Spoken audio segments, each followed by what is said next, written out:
Hello and welcome to this week's episode of the Dadas Show, coming to you from Wama Africa here in Nairobi. I'm your host, Ashiko Mbune.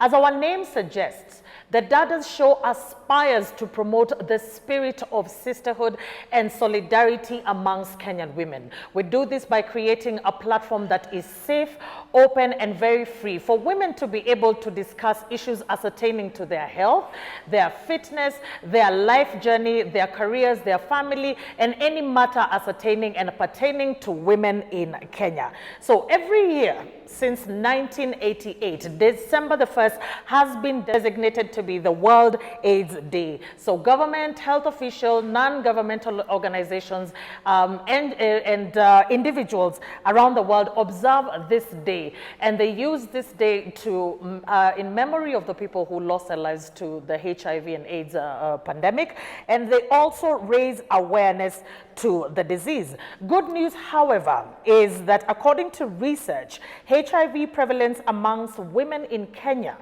has fallen gradually from 5.2 in 2002 to 2.1% in 2021. This has, of course, been attributed to significant behavioral changes and lifestyle choices, and an increased access to antiretroviral drugs, ARVs. Now, today we are joined by the members of the International Community of Women Living with HIV in Kenya, the Kenyan chapter, ICWK Kenya, to commemorate this day and to celebrate significant milestones that have been made in this journey in the fight against HIV and AIDS. So as always, we encourage you at home to take part in all our conversations. Keep the conversation going on all our social media platforms at KBC Channel 1. Share your thoughts, your opinions, words of encouragement on this and any other episode of the Dadas Show that could have aired in the past. We always look forward to hearing from you. But before we jump into today's topic of the day, let us take a look at the following feature. No one ever imagined they'll be informed of their HIV status in a class by one of their classmates. That is exactly what happened to Lilian Ochieng. 9 years ago, at the age of 12, Lilian's life turned upside down. I went to school na tulikuwa tunasoma the worst topic. Like ilikuwa ni something concerning HIV. So mwalimu akauliza like what are signs and symptoms of HIV. So watu wakajibu, and then kuna backbencher mwingine, another lady, I'll not mention her name. So akasema ati Lilian ndio kona those signs and symptoms. There is no one with the same signs and symptoms huku. This is class 7. Class 6. Class 6. Yes. So I felt like hiyo ni nini unajaribu kusema? What are you trying to say? At this point you did not know. I know nothing about my status. So nikaanza kukua rebellious, nikasema hiyo ni uongo, hakuna kitu kama hiyo. Mimi I'm very healthy, ni kama mimi niko kama masista zangu. And then nikaambiwa wewe umekonda. Uone hizo vidonda ziko kwa mwili yako. It was so hard to swallow till mwalimu akakuja kamtoa, like akaenda kamaongelesha kwa ofisi. So kumaanisha maishosha alikuwa ameshaenda kwa ofisi, akaongea like inajulikana Lilian is positive from the office, but mimi I never knew nothing. Like hakuna kitu yenye najua. So nikarudi home with very heavy questions naenda kuuliza. So nikauliza shosh, amenipata nikilala, akaniuliza kwani wewe usikii vizuri? Nikamwambia niko sawa. Akaniambia okay, amka nikuchemshie kitu kule. Nikamwambia hapana, mimi kwanza nataka kukuuliza swali. Ati tutaongea venye nilikwambia tutaongea baadaye, nitakuongelesha baadaye. Sasa mimi nikamwambia hapana, mimi kuna kitu nataka kukuuliza before niambie hiyo kitu. Nikamuuliza kwani mimi ni mgonjwa wapi? Akaniuliza mbona unaniuliza hivyo? Nikamwambia nataka tu kujua. It's been ringing on my mind, like I just want to know everything about me. Akaanza akasema ati hizo achana nazo, hizo ni vitu za kitambo. Nikamwambia unajua kuna kitu imehappen shule and then si feel poa. Nimeambiwa niko na signs and symptoms za HIV na ni msichana wa shule ndiye ameniambia. Akasema tuachana na yeye, acha nitaenda kuja shule kuongea. Nikamwambia hapana, mimi nataka answers sai. Akaniambia okay sawa. Kama unataka kujua ni sawa, but siko ready kukuambia sai, but I'll just let you know. Ukae tu ukijua. Unaona hizi dawa zenye umekuwa ukimeza hizi siku zote ni dawa za HIV na umekuwa nayo tangu zaliwe. Lilian was orphaned at a young age, and the last born in the family could not understand why she was the only one who was always sick, as explained by her grandmother. Nimeambia sisi yangu like nioshe, like twende church. Hata mimi I just want to go and pray. Maybe Mungu anisaidie. And then she was like, hapana wewe ni mgonjwa, like hatuwezi tembea na wewe, in short. So I felt bad, nikangojea like watoke. And then me decided to dress up. Nikajusha tu vizuri.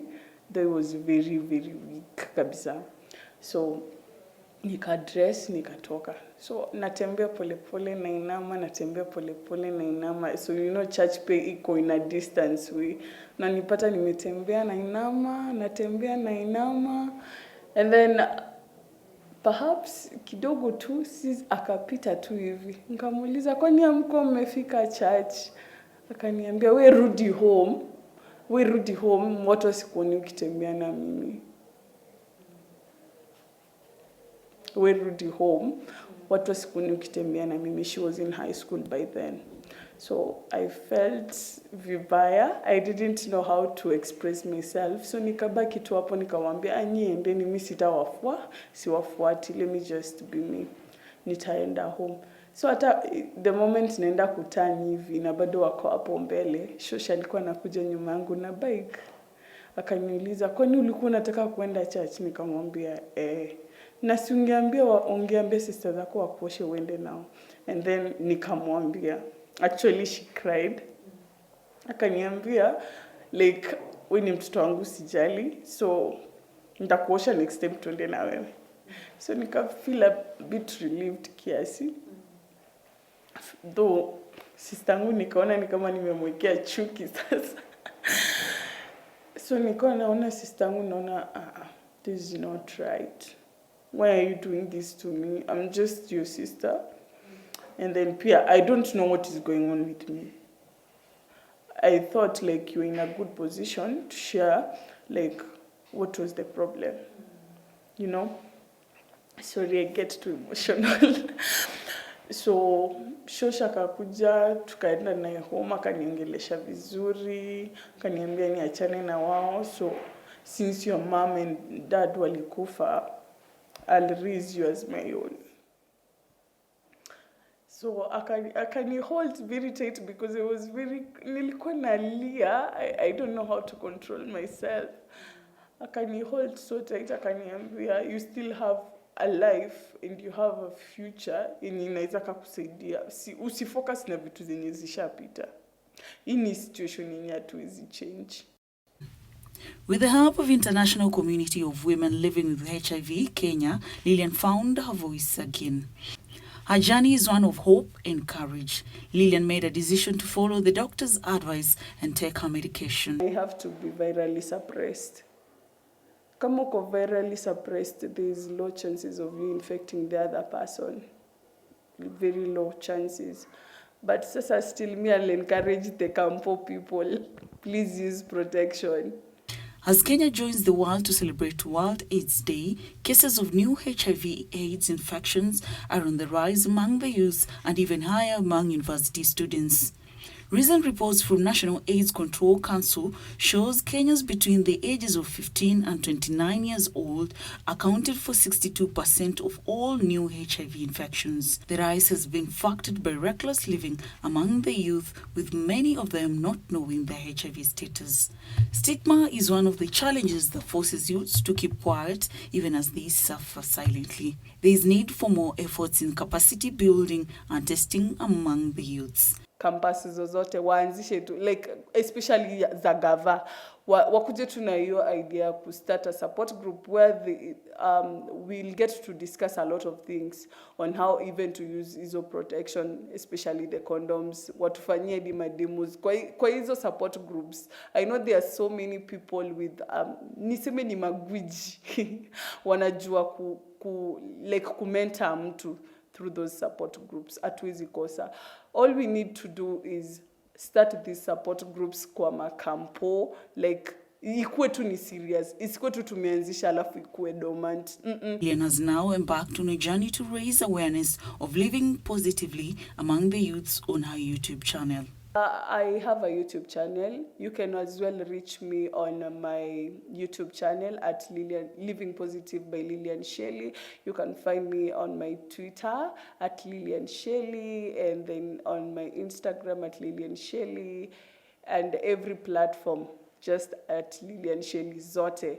And then if you have any problem like concerning what I do, especially with person living with HIV, SRH, and the rest, you can find me, ask me any questions, nitawapea feedback. I'm here. Welcome back. As mentioned, joining me today is members of the International Community of Women Living with HIV in the Kenyan chapter. The titles are ICWK Kenya. So, of course, right next to me, I have Madam Lucy Gati. Karibu sana, Madam Gati. And next to her, I have Madam Salome Nyoike. Karibu sana, Salome. And next to her, I have Madam Flory Atieno. Karibu Flory. And finally, we have Madam Pauline Kimemia. Karibu sana, Pauline.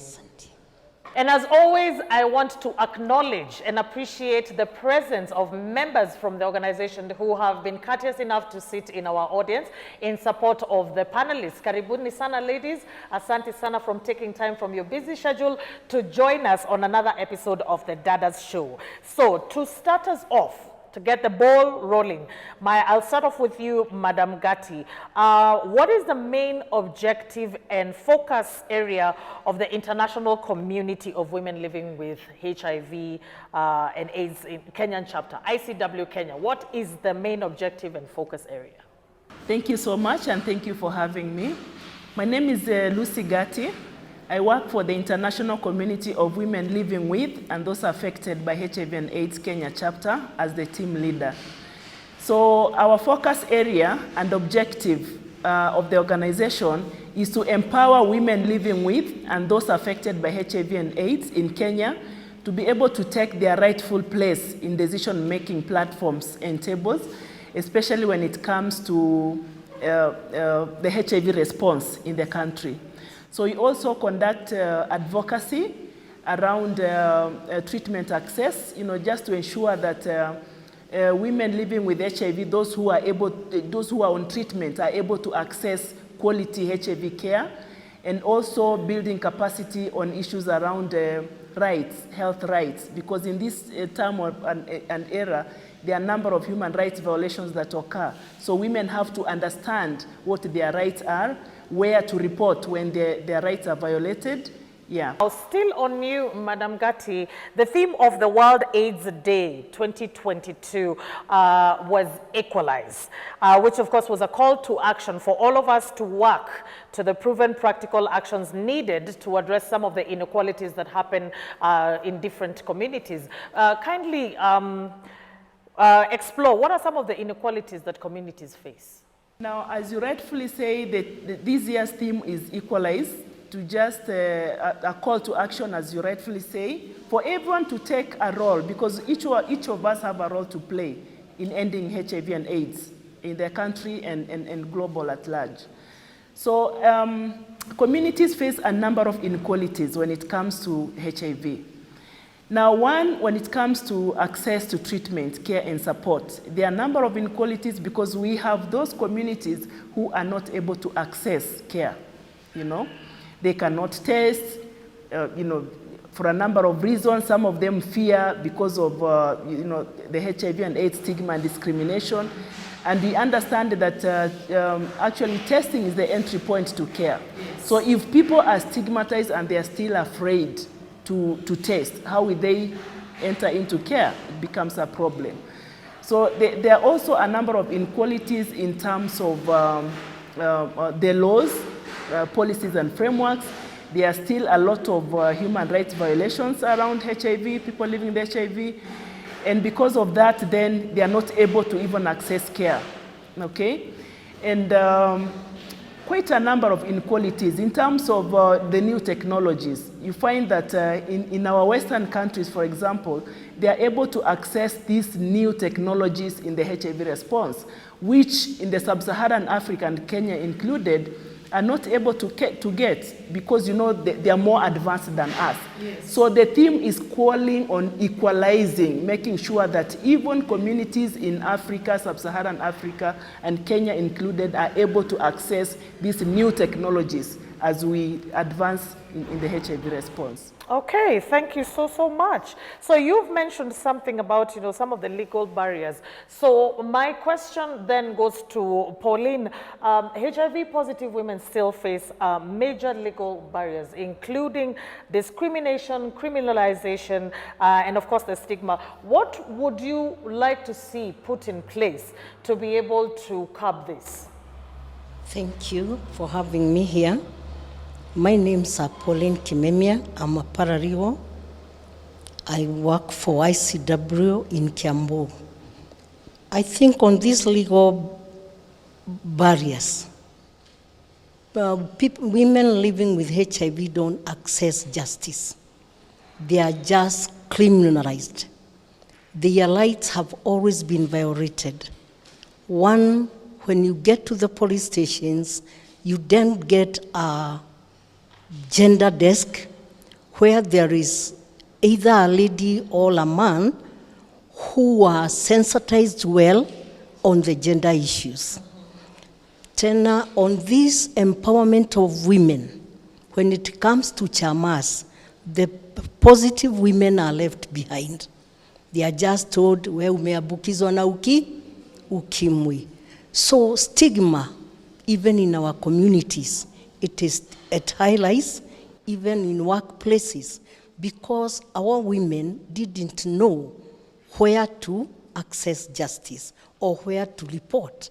These days we are lucky enough because we have got a HIV tribunal, yet our communities don't know what HIV tribunal is, where it is, who to report to, when to get justice. Yes. So those are some of the things that you would like to see, being put in place. Yes, and the framework of the government, because let it not be an NGO only. It should be even the government. When there are policy makings, there has to be a PLHIV inside. Sababu, when they are saying about their things, let there be the culprits inside the framework. Okay. Yeah. Thank you so much. So you've mentioned a little bit about some of the progress that has happened, especially like with the creation of the tribunal and all of that. So my next question moves to Salome Nyoike. We've already spoken about we've actually touched in general about some of the milestones. So kindly enlighten us, because we've touched on the tribunal, we've touched on this. Kindly enlighten us on some of the milestones and strides that have been made in the area of, let's say, basic services, testing, treatment, and perhaps new technologies. Thank you for having me here. My name is Salome Nyoike. I am a board member of ICWK Kenya, and I am actually based in Kiambu. But far from ICWK Kenya, I also do a lot of sensitization and educating the community at large. We don't want to be ignorant about the milestones that have been achieved so far, among which is the creation of the HIV tribunal. It is our own court of people that are living with HIV and AIDS, where we get our justice as it should be served. Among many others, including the self-testing. Initially, you needed to just walk into a facility for you to get tested. In this time and age, you can walk into a chemist or into the very same hospital, acquire yourself a kit whereby you'll go and do the test yourself, including the PEPs and the PrEPs. PEP, that is the post-exposure prophylaxis. PrEP is the pre-exposure prophylaxis. And these are also in different forms. For PrEP, we are having, we call it, for the sake of the layman's language, it's simply a ring. A ring where it is infused with ARVs, whereby you insert it inside the, and of course, a woman is protected from HIV and other infections. That's a plus. We have whereby I can live with my husband, for instance, if we are in a discordancy relationship, where one is positive, the other one is negative. Yeah, we can comfortably have our children and get kids that are HIV negative. There's so much, including our own clinics. Yes, that is a one-stop shop based for the HIV positive women. If you get to, for instance, the government hospitals, you'll find a section set aside. We call them CCC, Comprehensive Care Centers. We are also having NGOs and private entities that are having basically nothing else other than treating people that are HIV. In fact, that is actually a milestone. We are far much ahead. And more so, we are also advocating for better treatment and better options. And honestly, 5 or 6 years ago, yes, we got DTG. It is a less toxic with less side effects. DTG is dolutegravir. It's an antiretroviral therapy, treatment. And we are doing well, so far so good. However, we still have a long way to go, putting in mind that now the new infections are accelerating. Yeah. Madam Gatti, you had something to add on the milestones? Yeah, so thank you so much. And as my colleague has said, we really thank science. Science has evolved a lot. We realize that from the invention of HIV, those first days, people could take like a cocktail of even up to 20 tablets, a day. And as we move on, we have realized that nowadays a person can take a pill or two a day, and we are even seeing progress in terms of even in the near future, we may be able to access long-term injectables, ARVs, where you go to a facility and you are injected, you take one injection which goes for 2 months, and this will support in terms of treatment adherence and reducing the pill burden. So we thank the science and we continue to urge the scientists to continue bringing these new inventions. Well, that's a very good point. As the science is evolving, then so more solutions are actually being brought in, into this particular spectrum. So, well, I'm moving on my next question. Now that we've already touched, women in Kenya still remain disproportionately affected by HIV. Of course, while most of the programs are there, the programs that are dedicated to them are there, the frequency of the programs is still pretty low. So, Flory, why is that, and what would you want to see happen? Because today we are projecting and we're doing wishful thinking. What would you want to see happen in regards to women-centered programs? One thing I would like to see in the programming as far as women living with HIV is concerned is what my colleague there said. I just wanted to add on something. We need programs that we don't need to be favored, but we just need programs where we are fully involved. We don't want the policymakers to make programs for us and call us to come and implement. We want to be involved in those programs right from the start to the end of these programs and the projects. With the parastatals, the government, Do they have PLHIVs in these organizations? We have desks, and we have in Parliament, we have spaces for physically challenged. And we don't have anything for PLHIVs. Yet they are making policies for us, and they are expecting us to abide by that. So when we talk about us, and when these programs, we are the ones on the table, I think other people will understand what we really mean. One thing I wanted to add on what my colleague Lucy said in the equalization, like the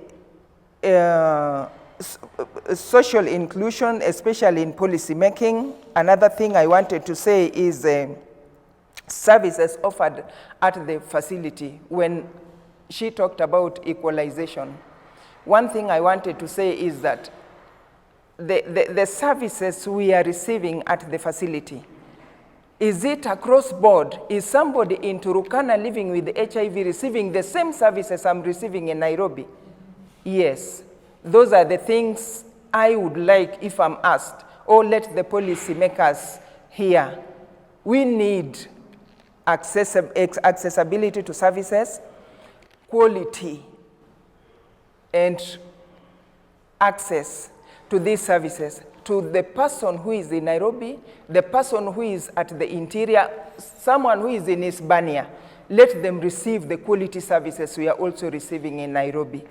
Yeah, especially now when I come back to mothers. Mothers who are living with HIV are so much affected disproportionately. Simply, you and I know very well. Let me talk about something that I've experienced in my line of work. I work a lot with women.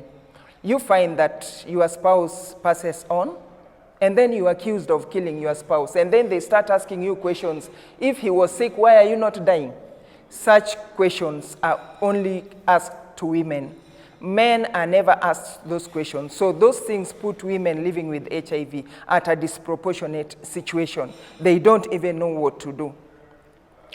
And so many other things you find when we go back to land. This somebody who was living with the father of her children, and then she passes on, but simply because the family feels you brought the disease and you are not going to inherit anything here, so go back to your home, or and such like things. Like a widow, what they normally do, like the ones I've met, they take their children and they go and look for greener pastures, and they find themselves in a bigger city than where they were living, and they start living. There she'll start struggling with the children, and by the time these children are grown, this woman has really suffered, simply because the policy is not favoring this woman. The decisions that are being made are not favoring this woman. And another thing, when we touch on the tribunal, you realize that some of the women don't even know where the tribunal officers are. They don't even know where the pro bono lawyers are. They don't even know how to express themselves when they go there. So their capacity must be built so that they understand how to approach such cases of defilement and other cases that pertains them. Yes. Okay. Yes. Wow. Thank you so much. That's very passionately put, Flory. I think I've been able to pick out that it's very important when somebody is making decisions and policies that persons living with HIV women should be involved in the making of these policies, because you're the person who knows where it itches. So someone else cannot come and tell you where to scratch. You're the one who knows where it itches. You're the one who knows what areas need to be tweaked, and you're the one who knows the full scope of things. Vile watu wanasema wewe ndo unajua vile vitu ziko kwenye ground. So thank you so much, Flory. Yes, Flory. At the county, we have health. We have county health coordination mechanism. Yeah, when you check on those health mechanism coordination at the county, you will find very few have PLHIVs in them. Very few. In fact, some don't even have. Yet they are making decisions for people living with HIV. So those are things that whoever is listening and the policymakers, let them listen and let them understand. We need to be on those tables and we need to make those decisions. Okay. Yes. Thank you so much. Now, in regards to what everybody has been talking about, you know, the progresses that we made, the challenges that have been faced, and things that they would want to put in place, especially the part for things they would want to put in place. Madam Gatti, we only have 8 years left before the 2030 goal. It was actually the global 2030 goal of ending AIDS as a health threat. Do you feel, with everything, in light of everything we've discussed, do you feel... Welcome back to the Dadas show, when we come into my favorite part of the show, which is the question and answer segment, which gives everybody, all the participants of the show, an opportunity to interact. So if there are questions that have come up, we have the opportunity to answer them through the panel, and we can get comments and stories and all of that. And of course, you at home, I'm sure you also have your questions, and I'm hoping that one of the members of the audience will be able to address that. So when we sit and we talk about the stigmatization and the criminalization and the stigma and the stereotypes that are involved with people living with HIV and AIDS, especially the women, what really are we talking about? You know, sometimes it's important to hear straight from the horse's mouth of experiences that we women go through, and so that you can put everything into context and realize why there really needs to be a change in attitude from an individual perspective to a society, to a governmental, to a country. So Salome is going to share with us. Thank you so much for being brave enough to share with us your story. Please continue.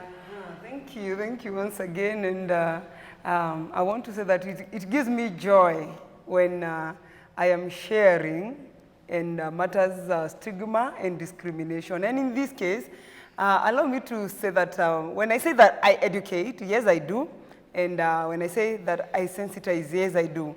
And I educate the community at large, including male, the female, the young girls, all those. It's the community at large. Now, there was this time, it has happened twice. I was called in to sensitize men, and it was entirely men. And I did my introduction, I did the topics that I was covering for the day, and there was now this time of question and answers. And during the presentation or the sensitization, of course, I shared my HIV positive status. And I told them, yes, I have been positive for this number of years. By then, I was around 19 since I knew about my HIV status. And there was this person who stood up. Actually, he's a man of integrity, I would say. And he's a man who's supposed to be of honor. He stood up and asked me, so, now that you're a beautiful woman, by then I was hippie, now that you're a beautiful woman, how many have you infected? And I'm like, okay. At first I swallowed, it is that bitter one, eh? I swallowed, but I gathered myself and I was like, okay, allow me to ask you, sir. You're looking at me because I have just told you I am positive. And you find it wise to ask me how many I have infected. Can I relatively ask you, how many have you infected now that you do not know your HIV status? And it really dawned on me that because I'm a beautiful woman, I don't know whether HIV should be carried by the ugly ones. So that is a stigma. It's a form of stigma by itself. Beautiful ones can relatively be infected. The hippie ones, the so-called bottle-shaped, can as well be infected. Now, that was the first scenario. The second one was, after sensitization, then and they're usually men of honor, men of integrity, men with education. He actually stood and asked me, now that you are a single woman, I put it on you that you have your 2 children, and now that you learn you are positive, you infected that man and you ran away. And I'm like, well, how do you know whether he's the one who left me? How did you know, and I have not even told you my marital status stories? So it was relatively a form of stigma that a woman positive should not even be married. Or should she be married, she is actually the one who has brought the infection home. I want you to see the much a woman is being inflamed, because she has not announced how much or how many she has had, and so ndiye ameleta virusi nyumbani. And this is happening especially now that a woman goes out there and tests by the virtue of her being pregnant. So what do you expect? Wewe ndio umejua wa kwanza. It must be you. Please look at it, the corner a woman is being put on. We are definitely being tested because we are pregnant. We are the bearers of the children who needs to be born without HIV. And now this man has learned about my status. It sounds...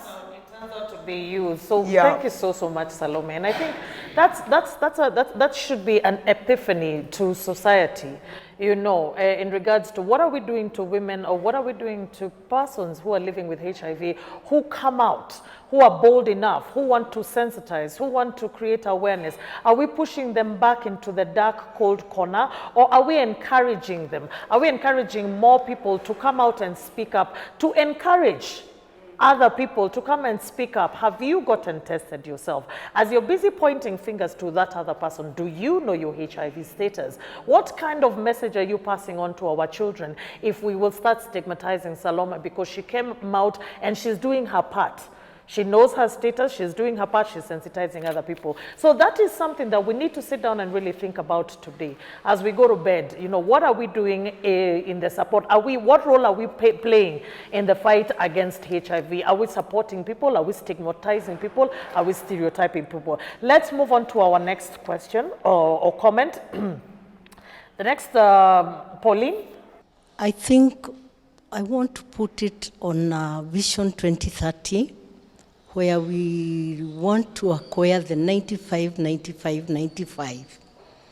And I think the government should strategize itself again to bring the curriculum back, especially like now, our adolescents, the HIV is very high, and the school health talks. Let it be a global funded, even a government, to sensitize even in schools, because the lives of HIV in young children, it's rising. It should be put as pandemic, leave alone the COVID. As the funds were transferred to COVID, like now there are no condoms. Like now you go over the counter, buy kits. Some even don't know how to use the kits. Some even don't know whether they have expired, because if it could be government, they really overlook the credibility of the testing kits. Right now, our children are dying, especially our young people.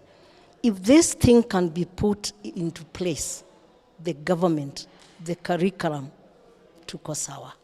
I think that's a call to action for the government. For the same kind of attention, there seems to be some form of laxity against HIV response, as it was, you know, in the early 90s. It was everybody, Kinga, everywhere. There was so it feels like there's a laxity, and of course, you know what happens when there's a laxity in something, you know? Whatever we were trying to curb, whatever we're trying to run away from, we'll just make a full circle back. So the next question and comment is from Michelle. We as the youth, we need to take charge and take part in fighting HIV and AIDS, and also creating much awareness among ourselves and other people, even checking out for the young adolescent girls, and also looking forward to talk to people and stop the tendency of just saying, because this person looks like this, they are not infected, they are healthy and stuff.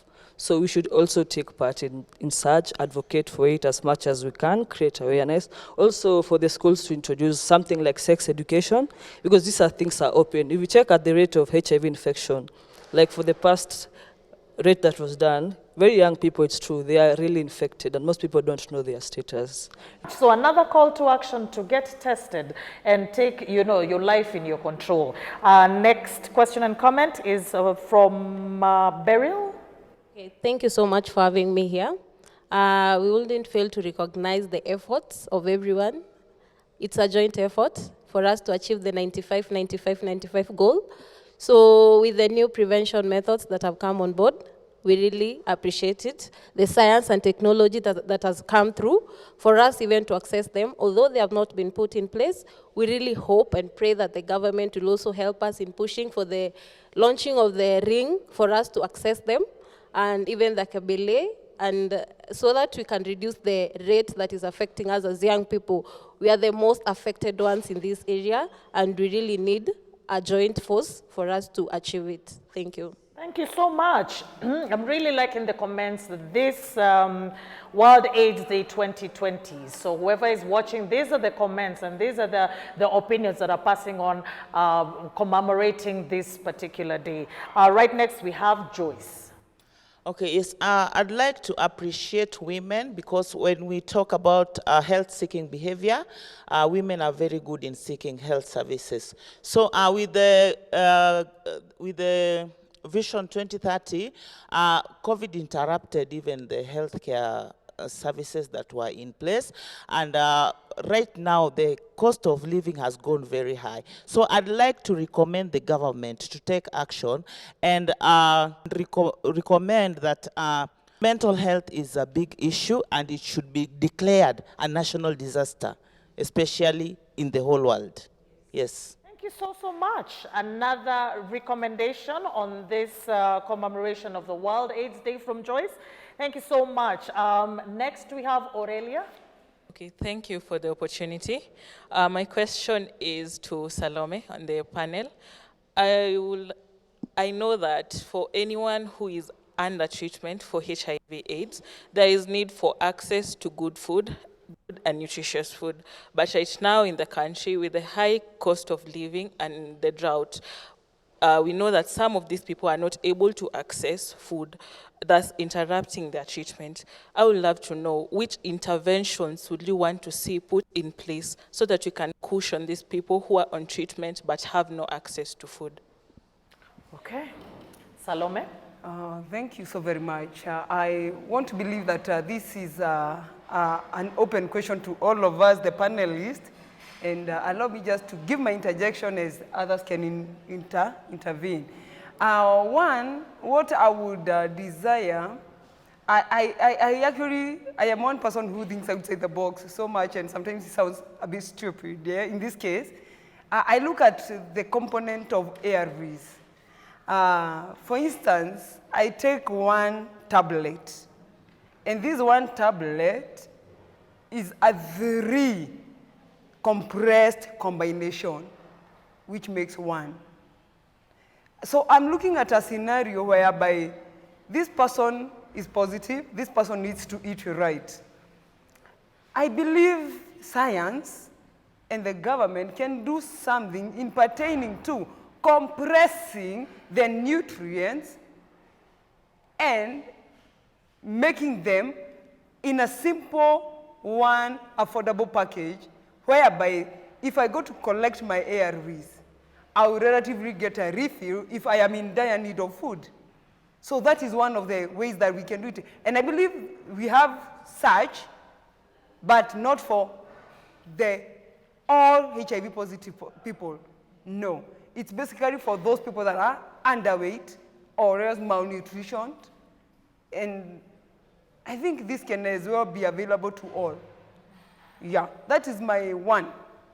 The issue of nutrition and ARVs right now is very, very pertinent, because you look at, I was looking at the documentary TV yesterday, and you know, looking at women malnourished and really lying down and I was just imagining if these people are on ARVs, what is just happening to them? So it's just a call to action. I know the National Syndemic Control and Disease Control Council is doing something in terms of mobilizing people. And of course, Kenyans are Kenyans of goodwill. I know we are calling upon each and everyone, every Kenyan, to take responsibility so that we can able to mobilize resources and be able to reach those people who are down there, who are feeling, you know, the hunger pangs. And this will go a long way to just help them, even in terms of making sure that they do not default, because then if they do not have enough nutrition, definitely they'll default, and you can imagine the implication of all that. So it's a wake-up call to everyone. As I said, we all have a role to play to make sure that actually those who are malnourished are able to get support to able to adhere to their medication. And probably, if you allow me to also just mention a word in terms of even appreciating everybody in the role that they are playing. We did mention, my colleague here did mention a while back, you know, in terms of the government being laxity. On the contrary, we applaud the government. Recently, we know that the president pumped, I think, about 10 billion into the global fund. I think it was, you know, televised all over. Yes. So we appreciate the efforts that the government is doing. The National Syndemic Control Council has also come up with a campaign, you know, the triple threat, yes, that targets the young and adolescent girls. On you know, making sure that, because we have had the issue of an increase in HIV incidence among the adolescent girls, issue of teenage pregnancy, it's all over, issue of sexual gender-based violence, just to enlighten or to sensitize, to make sure that the young people, the young girls are empowered and they understand, you know, human rights issues, where to report whenever the rights are violated, and just to ensure that they get support in all these areas. But that is not enough. As I said, it's a wake-up call to all partners, all stakeholders, to be able to make sure that we are all contributing to the response. Yeah. Wow. I think that is so sufficiently put. Flory? I support what my colleagues have said, but personally, I would go for sustainability approach, whereby economic empowerment, part of it, is introduced. Being HIV does not mean you are powerless and does not mean you are a lesser human being.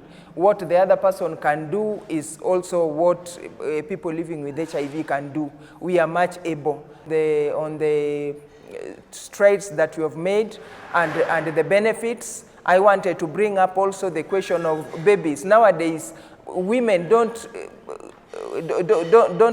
give birth to babies and then they die after 1 year or two years. Yes. We have very healthy babies right now because of the services that are being offered. We thank God for that.